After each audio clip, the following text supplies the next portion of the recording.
پہلے جب میں پردہ کرتی تھی تو دیوروں سے اور بہنوئی سے نہیں کرتی تھی، بس زیادہ بے تکلف نہیں ہوتے تھے، لیکن جب میں نے قرآن میں اس کا حکم پڑھا تو اس وقت ان سے بھی پردہ شروع کر دیا۔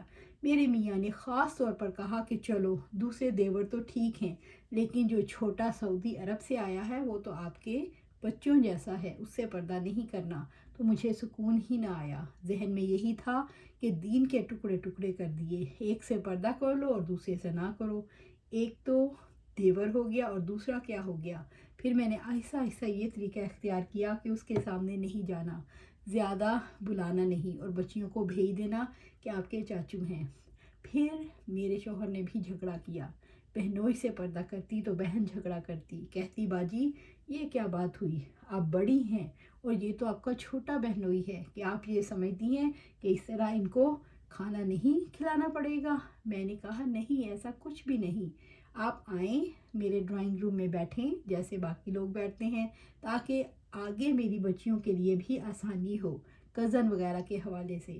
ایک دن میرے شوہر خود ہی تفسیر ابن کثیر پڑھ رہے تھے، جب یہ آیت انہیں دکھائی تو کہتے ہیں تم نے جلد اچھا فیصلہ کر لیا، تو الحمدللہ میرے گھر میں کوئی کزن سسٹم نہیں، اور میں سمجھتی ہوں کہ یہ بات شیطان کی طرف سے بار بار آئی۔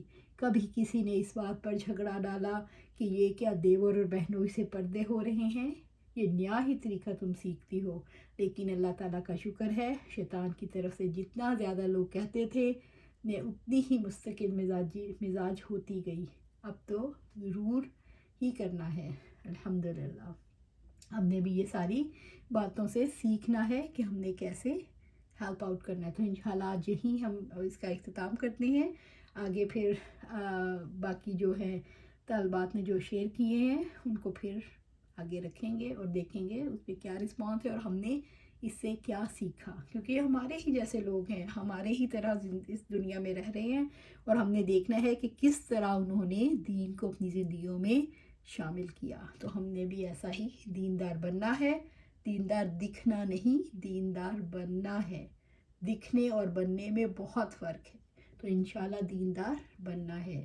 اللہ سبحانہ تعالیٰ سے دعا ہے ہمیں قرآن و سنت پر عمل کرنے کی توفیق عطا فرمائے اور اس پر ثابت قدم رکھے، آمین یا رب العالمین۔